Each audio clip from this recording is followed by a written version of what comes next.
Nurdin Hamzah. ke sini. Bagaimana Nurdin Hamzah?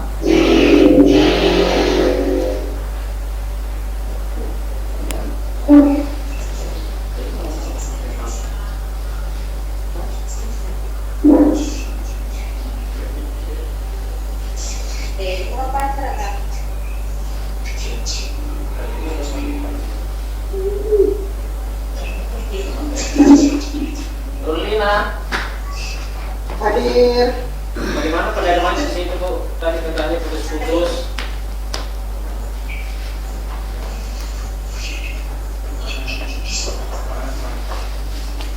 Jaringan apa ya? Aceh mau teman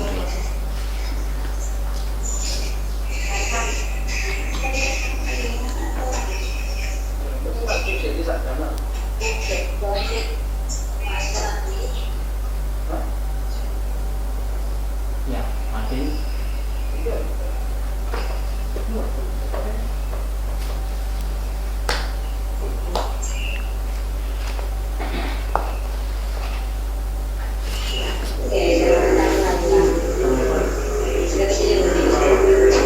Apa? Terganggu? Dia kan, iya nanti Pak Muhammad supaya dia aktif suaranya awalnya.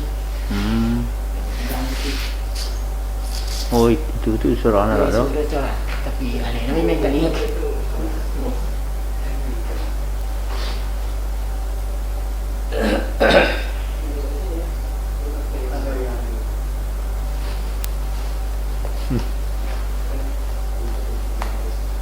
Ya.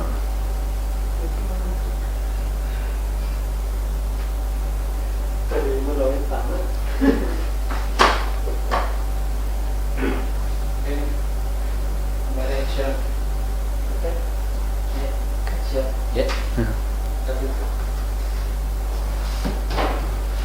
Bukan ini jaga. Buka kaki seki coba. Kaki seki supaya terkesan memilih.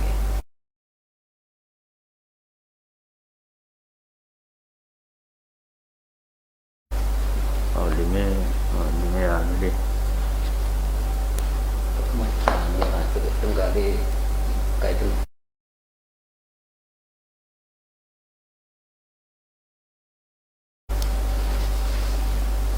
Kajak tuh nih gimana? Wangi. Tanya nih.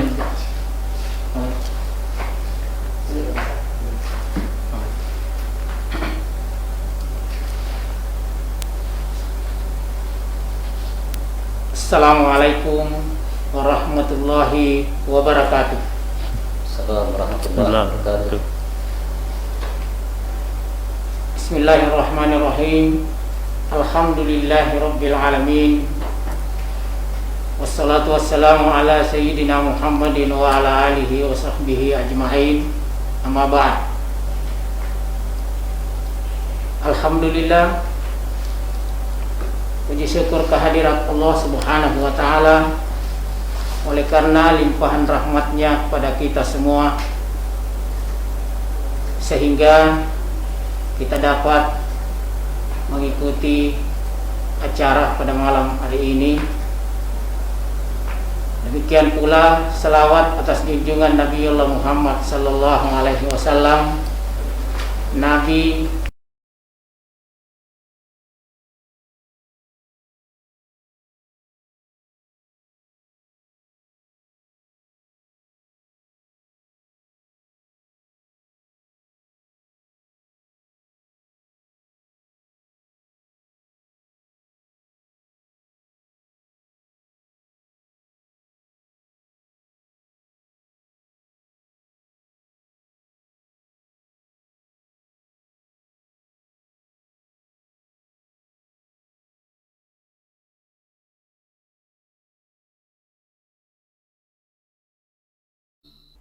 bersama dengan Kementerian Agama Kabupaten Sopeng yang dikemas dalam bentuk kultum dan talkshow.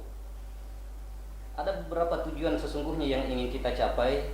Satu, pemerintah Kabupaten Sopeng dan Kementerian Agama Kabupaten Sopeng sungguh-sungguh sangat memahami suasana kebatinan seluruh masyarakat Muslim yang malam tanpa salat tarawih, tarawih di rumah tanpa ceramah, subuh tanpa kuliah subuh di masjid, buka puasa tanpa ngebuburit lagi dan buka bersama, sahur on the road pun tidak ada, tradisi mudik harus ditunda. Sehingga kita menawarkan alternatif solusi ketidakhadiran kita di masjid musola mendengarkan ceramah tarawih seperti tahun-tahun sebelumnya melalui media online ini. Yang kedua, kita ingin menyampaikan pencerahan-pencerahan dan menangkap kegelisahan-kegelisahan batiniah serta problematika-problematika keagamaan yang ada di masyarakat kita yang berkembang di tengah pandemi COVID-19 ini.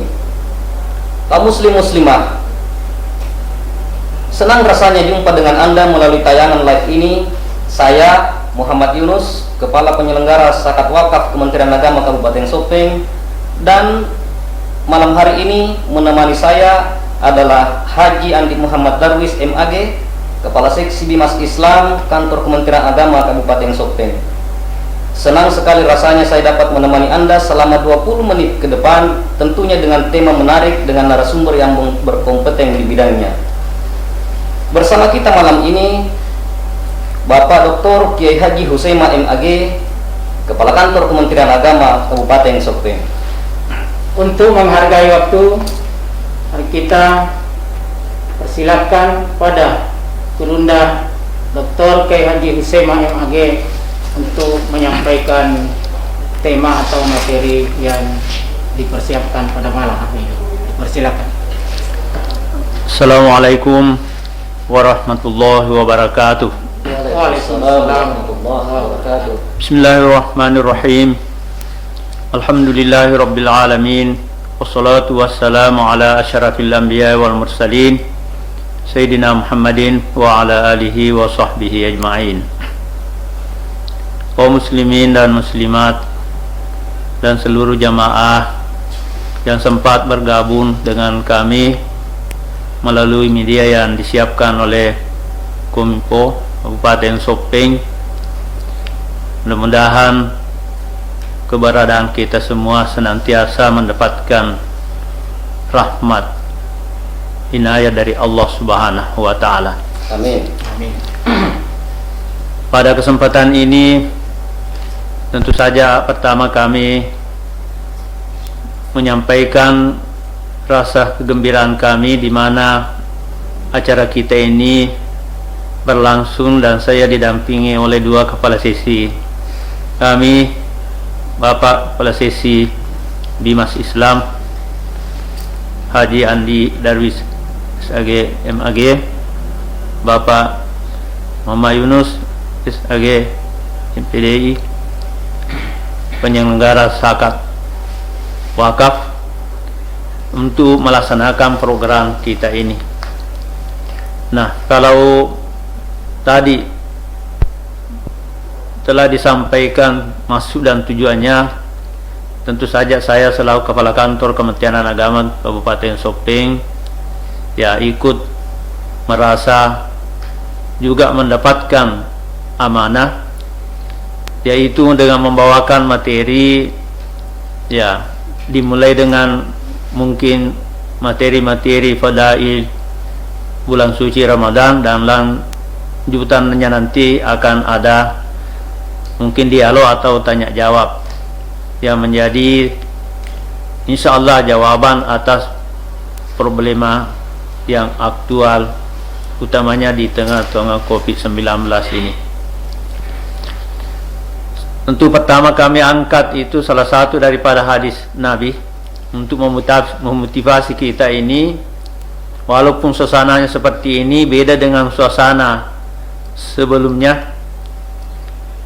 Rasulullah sallallahu alaihi wasallam untuk mencapai keutamaan daripada bulan suci Ramadan ini, untuk mencapai namanya ketakwaan, tentu harus kita punya komitmen bersama.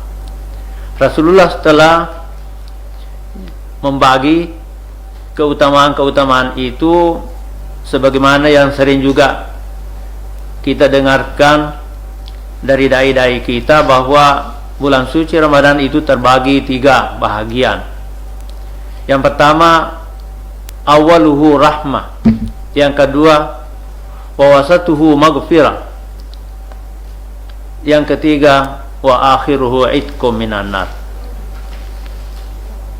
Tentu saja pentahapan ini punya hikmah tersendiri, khususnya kepada kita sebagai kaum muslimat ini. Ada 3 target. Yang pertama itu awaluhu rahmah. Awal bulan suci Ramadan itu Allah menurunkan rahmatnya kepada kita, melimpah ruah amal pahala amal ibadah kita itu diturunkan Allah kepada kita. Namun tentu yang bisa mendapatkan bagi mereka yang bersungguh-sungguh. Kalau tidak ada keinginan, tentu bagaimanapun juga banyaknya rahmat yang dijanjikan Allah, tetapi kita tidak menjemput, maka tentu tidak akan bisa kita dapatkan. Coba lihat saja salah satu hadis Nabi, gambarannya yang sangat populer kita dengarkan, hadis-hadis. Naumus sha'im ibadah, wa sumtuhu tasbih, wa amaluhu mudha'af, wa du'auhu mustajab, wa zambu maghfur. Tidurnya saja orang berpuasa itu menjadi ibadah. Wa sumtuhu tasbih, diamnya menjadi tasbih. Hanya saja tentu bisa kita pahami, jangan cuma perhatiannya tidur sajalah, karena itu sudah ibadah. Tentu ini suatu daya tarik, perbandingan untuk kita, sedangkan saja tidur, apalagi kalau sudah kita beribadah, apalagi kalau mengaji. Tentu yang dimaksud tidur itu tidur yang sekedar untuk memberi hak daripada tubuh kita, bahwa bagaimanapun juga butuh istirahat. Apalagi di saat-saat sekarang ini, kondisi kesehatan kita, tubuh kita harus terjamin. Oleh karena itu, tidur sekedar untuk menyelamatkan diri kita untuk tetap sehat, lalu tentu sebagian waktu itu harus kita gunakan untuk melaksanakan ibadah amaliyah dalam bulan suci Ramadan ini. Sama halnya kalau kita diam, tentu dapat pahala, tapi tentu akan lebih besar jika kita aktif melaksanakan pahala mengaji, bertasbih, dan beberapa salat sunnah. Teori usul fikih ini adalah istilahnya itu sedangkan tidur, sedangkan kita diam, tetap dapat pahala. Itu adalah termasuk tentunya mafhum muwafaqah. Dan begitu seterusnya. Maka raihlah keutamaan dalam bulan suci Ramadan ini dengan tahap pertama 1 sampai 10 itu mendapatkan rahmat, supaya menumpuk kita punya pahala, kalau perlu antara langit dan bumi penuh pahala, oleh karena kemurahan Allah Subhanahu wa taala. Yang kedua, tahap yang kedua itu adalah tahap ampunan. Targetkanlah di situ bahwa mulai 11 sampai 20 kita harus targetkan bahwa pasti kita harus mendapatkan ampunan dari Allah Subhanahu wa taala. Kenapa ini perlu? Karena tentu kita bisa juga memahami bahwa bagaimanapun banyaknya kita punya pahala, kita punya ibadah, kita punya kebaikan, tetapi masih ada dosa-dosa yang belum terampuni, maka tentu belum bisa tentu langsung memasuki surga Allah Subhanahu wa taala. Makanya itu tahap yang kedua ini akan lebih penting lagi, untuk tentu melandasi daripada tahap yang pertama. Jadi tahap ampunan. Jadi kalau tahap pertama masih jalan biasa-biasa, tetapi sedapat mungkin di tahap yang kedua, pertengahan bulan suci Ramadan ini sudah ditingkatkan sedekahnya, dan bagaimana jiwa solidaritas kita kepada sesama kita, dan banyak-banyak mengajak teman-teman kita supaya akan lebih besar dan mampu kita itu mencapai tahap yang kedua tadi, tahap maghfirah, ampunan dari Allah Subhanahu wa taala. Yang ketiga yaitu tahap itaqu minan nar. Kalau yang pertama tapi penting, ya rahmat, yang kedua lebih penting, tetapi yang ketiga sangat jauh lebih penting lagi. Kenapa? Itaqu minan nar sudah harus kita targetkan mulai 21 sampai seterusnya masuk lebaran itu, kita harus pastikan diri sudah mendapat jaminan untuk keluar, untuk terlepas dari api neraka nanti. Tentu hal ini itulah mencari hakikat daripada tujuan daripada bulan suci Ramadan ini. Kita tidak ingin disentuh api neraka. Hakikat ketakwaan itu tentu tujuannya kita ingin selamat dunia, selamat akhirat. Ketika kita belum mencapai ini, maka sama halnya seorang siswa yang sudah belajar lama ujian dan sudah dia lulus tapi belum dia mendapatkan ijazahnya, maka masih susah itu mau dipakai, misalnya mau lanjut ke perguruan tinggi ataukah mau dipakai untuk mendaftar cari pekerjaan. Hanya dia andalkan bahwa saya sudah lulus tapi belum ada ijazahnya dan juga belum ada sertifikatnya kan. Maka sama halnya ketika seorang muslim tidak bisa mencapai target dalam bulan suci Ramadan ini, khususnya di akhir itu mendapat jaminan untuk terlepas dari api neraka. Maka kita harus tentu memacu diri kita, walaupun kondisinya seperti ini, janganlah merasa pesimis. Di rumah pun tentu saja tetap terbuka untuk bisa mendapatkan rahmat dari Allah Subhanahu wa taala. Jangan kita katakan bahwa kurang itu karena di masjid, sudah tidak. Ini ibadah ini. Masjid ya tentu tempat ibadah kita dalam suasana yang normal, tetapi dalam kondisi darurat tentu kita tidak harus menabrak daripada fatwa-fatwa ulama kita, pemerintah kita, karena ya COVID-19 ini mengancam jiwa, itu masuk dalam kategori darurat yang tentu harus kita pahami. Jauh lebih utama menyelamatkan jiwa daripada yang lainnya kita harus lakukan. Nanti kita akan diskusi lebih panjang tentang itu. Maka untuk kesempatan ini ya biarlah ya kami serahkan untuk kita melanjutkan dengan bentuk diskusi. Wassalam. Baik, kaum muslimin dan muslimah yang saat ini mengikuti program kita, demikian tadi kultum yang sudah disampaikan oleh narasumber kita, Pak Kiai, Pak Dr. Kiai Haji Huzaimah MAG.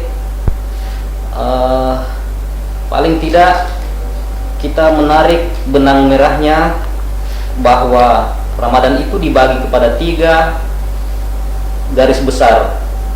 Awal Ramadan kita berharap kita mendapatkan rahmat, lalu kemudian yang tahap kedua kita mendapatkan ampunan Allah, lalu kemudian yang ketiga adalah kita terbebas dari api neraka.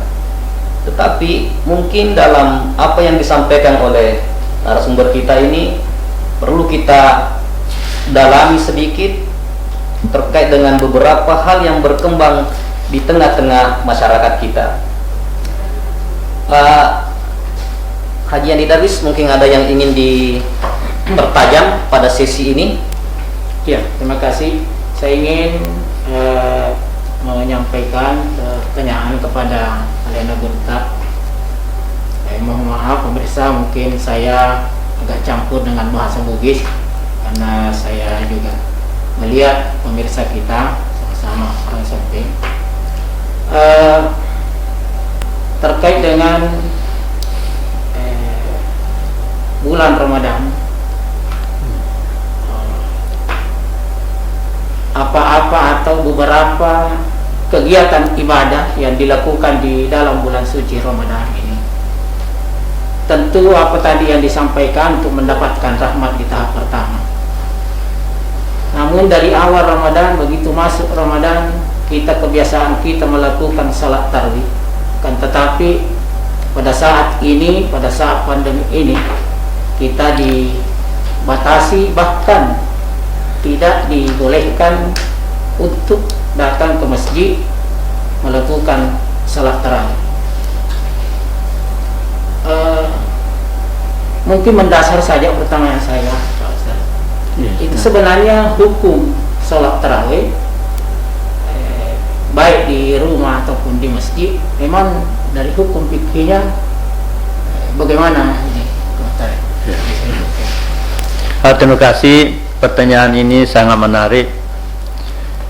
Masalah salat tarawih adalah memang suatu ittiba, ya, sebagaimana disyariatkan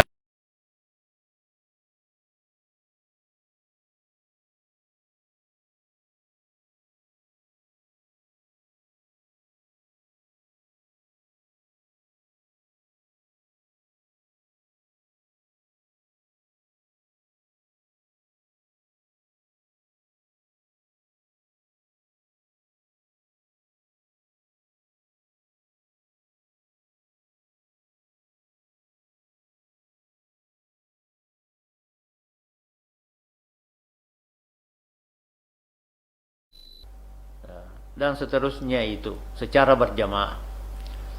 Jadi hukumnya sunnah. Hanya saja ya, persoalan berjamaah ini menjadi masalah ketika kita diancam oleh COVID-19 ini, sebagaimana yang melanda dunia sekarang ini. Ya, karena ya, virus ini bisa mengancam jiwa melalui dengan akibat persentuhan kita, karena menular antara satu dari yang lainnya. Ya, kita tidak bisa ya memprediksi seperti apa, tetapi sudah ditemukan oleh ya pemerintah kita, pihak secara medis, oleh dokter, bahwa yang bisa berpotensi efektif untuk ya menular itu melalui dengan persentuhan. Apakah kita berjamaah ataukah berada di suatu tempat yang mereka sudah ya positif mendapatkan virus itu, maka inisiatif ulama kita termasuk pemerintah kita sekarang ini adalah darurat. Kita harus cegah dengan mengubah perkumpulan. Dengan tidak berkumpul, maka ya dirumahkanlah itu. Sama halnya kita ini pegawai, idealnya kita harus di kantor, tetapi karena pertimbangan itu dirumahkan. Anak-anak sekolah juga dirumahkan. Yang penting aktif, metode dan cara tentu ikhtiar kita secara bersama. Itu lebih afdal daripada kita laksanakan di masjid, kita was-was. Jauh lebih utama, mulia di rumah ketika kita juga bersama dengan keluarga. Tidak ada kurang nilainya sedikit pun, karena ini adalah kehendak Allah. Seandainya kehendak kita lantas kita pasahkan di rumah, pasti kita harus ya tentu sadari bahwa itu adalah kelalaian besar. Tetapi karena kita di rumah, gara-gara kita takut dari tadi berkumpul dengan orang-orang tertentu yang bisa menularkan, ya itulah barangkali yang kita harus lakukan. Masih ada ini terkait dengan apa namanya yang tarawih. Tadi disampaikan bahwa salat tarawih ini adalah sunnah, apakah di masjid atau di rumah. Terus terkait dengan kondisi sekarang, dengan apa kita disuruh di rumah, kan intinya adalah mencegah peredarannya. Nah, dari segi hukum ini, kalau tadi salat tarawih sunnah, kalau mencegah penyakit itu, datanya penyakit, apakah sunat atau bagaimana? Kalau memang sunat berarti sama-sama, tapi kalau wajib berarti agak di atas mencegah penyakit daripada sholat tarawih. Dalam kaidah agama itu sangat jelas-jelas. Utamanya itu kita dari ya pondok pesantren itu. Ada kaidah usul fiqh mengatakan darul mafasidi muqaddamun ala jalbil masalih. Menolak bahaya yang mengancam jiwa jauh lebih diutamakan daripada selalu ingin mencapai sesuatu, katakanlah peningkatan atau kemaslahatan. Mungkin teman-teman kita yang kurang memahami kaidah usul fikih selalu masih dia ingat-ingat perasaannya itu, wah selama ini kita selalu di masjid. Jadi kita ini tidak mengukur daripada perasaan, ini hukum agama ini jalan. Coba lihat saja, adanya dispensasi dari Allah Subhanahu wa taala dalam suasana yang tidak ada Covid-19 ini, kita dalam perjalanan, ya, kita puasa wa in kuntum ala safarin faidatum min faidatum min dan kita ini dalam perjalanan, ya, faidah hitung berapa tidak kita puasa, lalu nanti sesudah bulan suci Ramadan ditutupi atau di kada, itu kan suatu solusi. Jadi sangat jelas ini aturannya. Kenapa ini masih bertamu selalu ke masjid? Karena dia cuma ukur perasaan, ini bukan perasaan, ini aturan agama.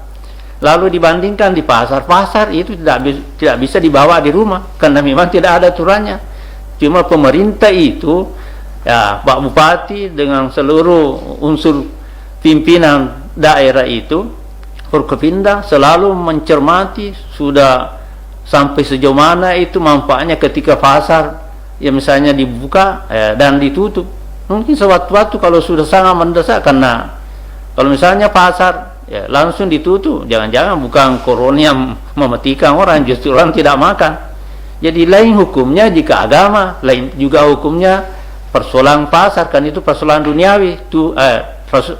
Rasulullah bersabda, antum a'lamu bi umuri dunyakum, kalian mencermati itu urusan duniawi. Ya tidak sama tadi. Jadi persoalan agama harus kita perhitungkan itu. Apalagi ini dalam agama, kalau jiwa terancam, ad-daruratu tubihul mahdurati. Yang haram saja untuk sementara ketika kita terancam mati, kalau tidak makan yang ada cuma barang yang haram, itu pun dibolehkan menurut agama untuk menyambung hidup itu dibanding dengan mencelakakan diri. Ya. Menarik dari yang disampaikan Pak Kiai. Ada juga yang berkembang Pak Kiai begini, ya, mengganti azan di kondisi sekarang, mengganti azan fi buyutikum, mengajak sholat tapi di rumah masing-masing, dan itu di mikrofon masjid-masjid. Mohon tanggapan Pak Kiai terkait dengan yang seperti ini. Ya, di dalam agama itu sesungguhnya, karena kita harus tahu bahwa ibadah itu adalah produk Tuhan, itu kita harus tahu. Tidak ada hak kita itu artinya berpendapat dalam agama, karena itu adalah langsung dari Allah. Ya, jadi oleh karena itu, meskipun di dalam agama ada pengembangan, tetapi tidak secara bebas kita mau ada kondisi tertentu lantas sesuatu yang menjadi dasar itu lantas kita rubah-rubah. Jangan-jangan nanti sedikit lagi masalah kita membiasakan merubah-rubah itu. Ya, jadi oleh karena itu saya sampaikan kepada, ya, termasuk teman-teman kita di kecamatan, Pak Kawa, penyuluh itu, ya, biarlah misalnya kalau waktu sholat masuk azan saja seperti biasanya, tidak perlu dirubah. Shollu fi buyutikum, agak aneh itu. Ya, meskipun mungkin ada sejarah, tetapi kita cenderung itu hayya ala sholat itu maksudnya mengajak, bukan sesungguhnya mutlak bahwa ya mau saja ke masjid itu hayya itu ala sholat, mari kita sholat. Jadi sementara ada di rumahnya orang azan, sholat di rumahnya. Tidak mutlaklah secara umum itu terpaksa ke masjid. Hanya saja ketika kita dalam kondisi normal, ya memang ada ancaman Nabi ketika ada orang, ya malah ada mengatakan 40 rumah keliling masjid itu, mendengarkan dia tidak hadir, maka tentu ia adalah termasuk dosa, karena Nabi itu mengancam, ya malah ada hadis itu untuk dibakar rumahnya kalau tidak. Tapi itu jangan kita pakai itu dalil ketika keadaan seperti ini, karena waktu Rasul Sallallahu Alaihi Wasallam juga pernah, waktu masa sahabat juga pernah terjadi di Damaskus, itu tahun 749 itu terjadi seperti ini juga ini. Ya, tahun 820 ya 7 juga di Mekah pernah terjadi, malah membawa korban 1.700 ya orang itu ya korban pada saat itu. Tetapi tentu ya menyelesaikan kondisi waktu itu ya, apalagi sekarang ini saya lihat di beberapa malam yang lalu di Masjidil Haramain saja Madinah, Mekah ditutup untuk sementara. Apa artinya itu kan di sana juga berpikir karena persoalan COVID-19 di sini ada persoalan ikhtiar campur tangan kita. Jangan kita katakan bahwa ibadah ini masa ini betul dapat pahala kalau beribadah, tetapi kelemahan, kekurangan, kelalaian kita untuk menangkis bahaya mungkin saja sementara kita sholat ada yang menerkan kita kalau memang kita tidak aman dari bahaya termasuk virus itu. Jadi oleh karena itu ya tentu kita harus pakai ilmu, jangan cuma pakai perasaan. Yang merusak kita ini kalau perasaan dipakai, ini tidak bisa di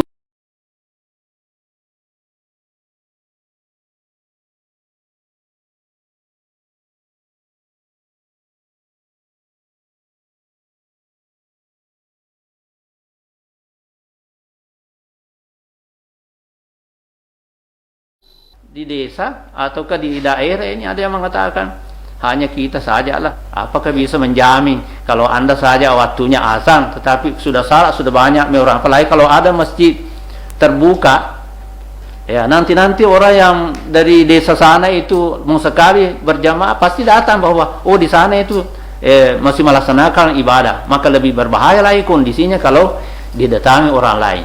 Ini barangkali pertimbangan. Apalagi pemerintah itu punya rekomendasi dari Allah. Ya ayyuhallazina amanu atiullaha wa atiur rasulah wa ulil amri minkum. Kesian itu Pak polisi, Pak tentara di perbatasan diberi tugas tidak tidur itu mengantisipasi orang yang datang, lantas orang yang ada di kampung tidak mau memahami ini. Jadi ini barangkali suatu kekeliruan untuk masyarakat kita, barangkali bisa mempertimbangkan supaya betul-betul bisa kita pahami dan terjagalah kita aman dalam kehidupan kita ini. Ya. Ya, makasih. Sangat menarik tadi bahwa kita ini mesti memakai ilmu, bukan hanya perasaan. Ya. Terkait dengan salat tarawih yang berkembang sekarang, ada sebenarnya masalah yang mendasar ini pelaksanaan. Karena selama ini hanya ikut melakukan salat tarawih di masjid. Nah, sekarang ada isu yang berkembang bahwa sebenarnya ada juga di antara kita kaum muslimin bukannya tidak mau mengikuti aturan pemerintah. Ya.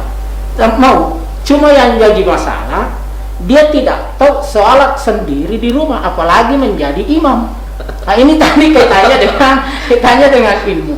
Ya, bicara begini maka dia wakil aja pemerintah. Cuma masalah ada iseng mas sampah jangan itu boleh, apalagi lo kak memang mindo anakku pendek napa nih denes lagi nu lebaran misalnya hanya al-fatihah dia hanya tahu ya kenapa lah tapi itu di bagaimana caranya itu rakaat pertama misalnya hanya kul huwallahu contohnya dengan kata ada ini jadi yerbawan iseng maka solusinya kira-kira bagi warga kita apa kiai tentang ini yang alhamdulillah ngami bawa nih saya ada kulullah mbak selain al-fatihah. Jadi kalau begitu ada kondisi begitu, saya berpikir begini, justru termasuk nih hikmahnya COVID-19 ya Pak, tidak bisa dibiarkan begitu terus tidak tahu salah. Nanti sholat di masjid saja ketika tidak ada di masjid tidak tahu salah, bahaya. Lebih baik ya sekarang kalau sudah ditahu kelemahan kita seperti itu modelnya salah, belajar kita sholat.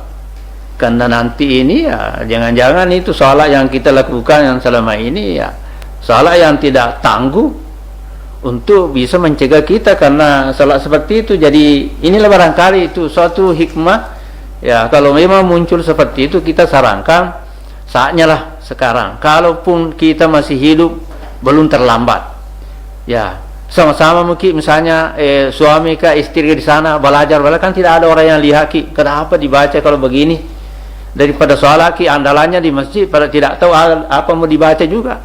Jadi kalau tidak ada memang Jadi barangkali ya terbuka peluang kita, tidak ada istilah terlambat, tidak perlu cemas. Kenapa selama ini? Pokoknya kita tahu kelemahan kita seperti itu. Ya, bersama dengan keluarga, anak-anak bisa mengajar kita, mengaji pun, ya baca qul huwallah, ya baca kuliah misalnya dalam sholat itu surah-surah pendek, ya itu yang kita harus lakukan. Jadi inilah termasuk hikmah barangkali yang muncul karena adanya kondisi yang seperti itu bagi saudara-saudara kita yang semestinya harus tetap belajar melaksanakan ibadah itu. Tidak boleh dengan alasan itu tadi. Iya. Pak, ya agak senang. Ya roh nak kita orang kamu nasib tali kul huwallahu ni dibaca nah atau pemetik do anak dia situ.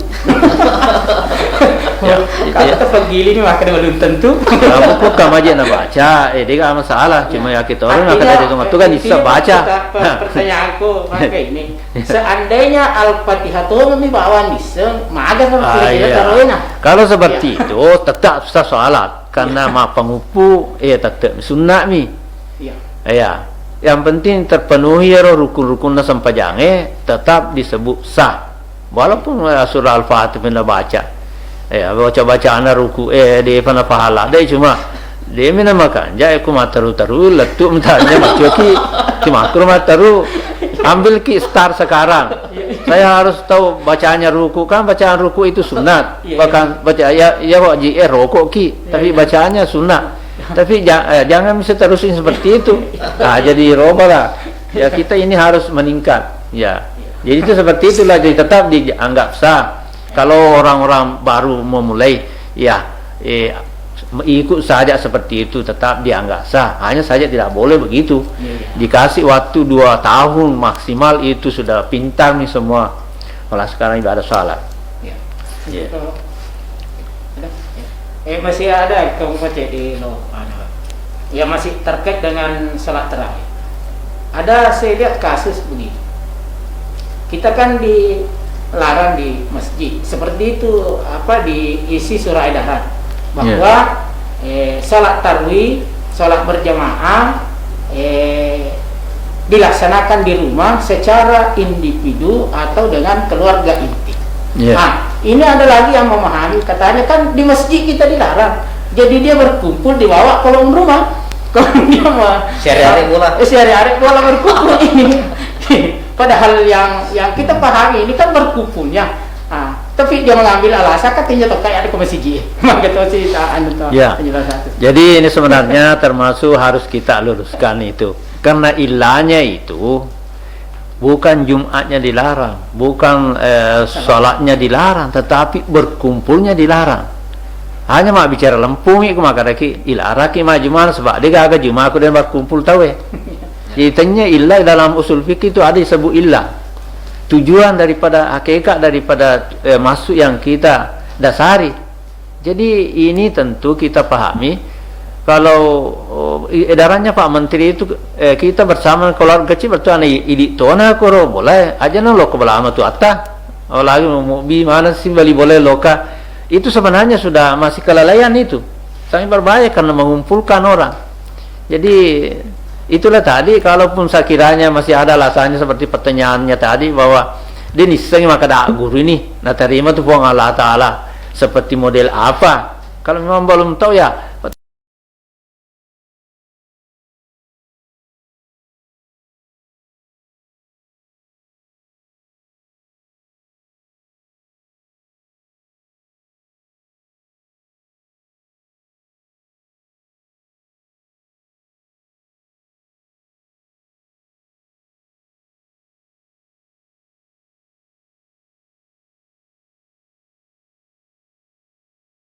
jamaah. Ya, dari jemaah ini yang menyampaikan lewat WA.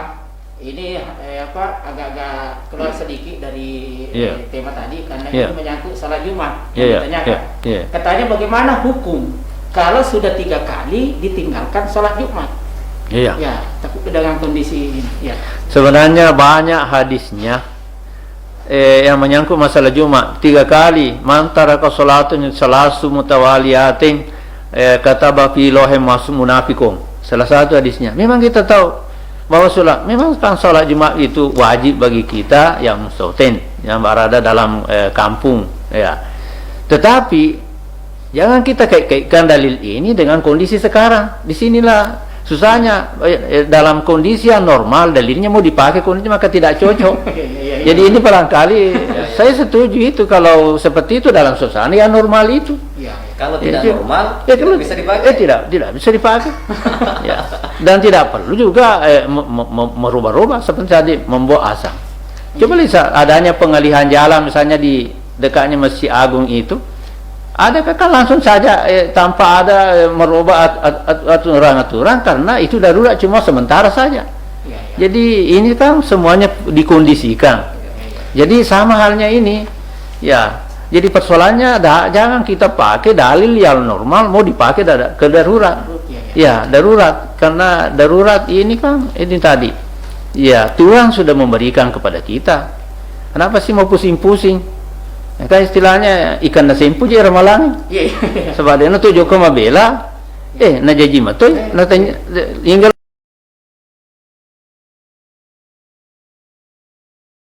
Edi kumilat tahluka. Jelas-jelas itu, jangan sama sekali engkau membinasakan dirimu. Nah jelas kalau ada virus, ada orang membawa virus, lalu kita datang, lalu virus itu ikut sama kita kembali ke rumah, ya tertular sama keluarga, apakah tidak celaka kita punya keluarga? Coba lihat saja. Nampi malah tahu aku makate positif, weh, kami tahu ni tahu joka, malah ya candi.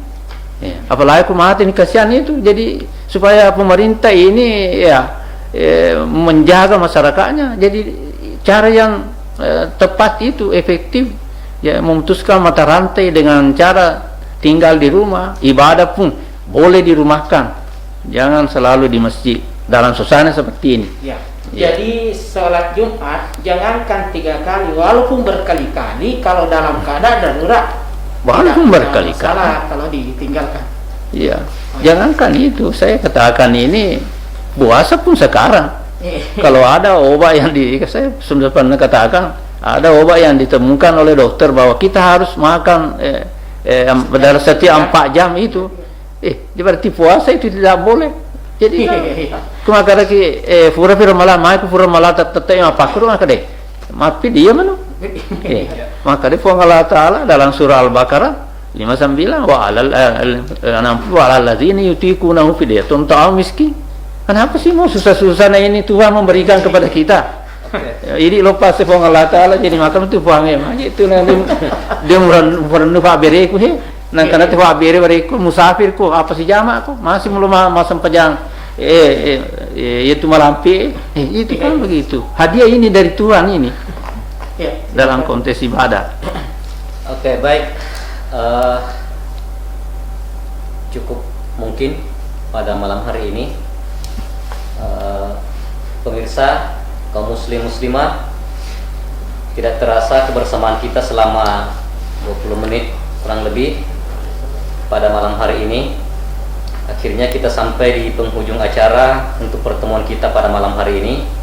Tetapi insya Allah kita akan masih ketemu pada malam kelima Ramadan dan malam ganjil berikutnya. Pada tema yang berbeda. Dengan tema yang tentu berbeda dengan apa yang kita diskusikan, bicarakan pada malam hari ini. Akhirnya kami mohon maaf jika ada hal yang tidak berkenan. Demikian.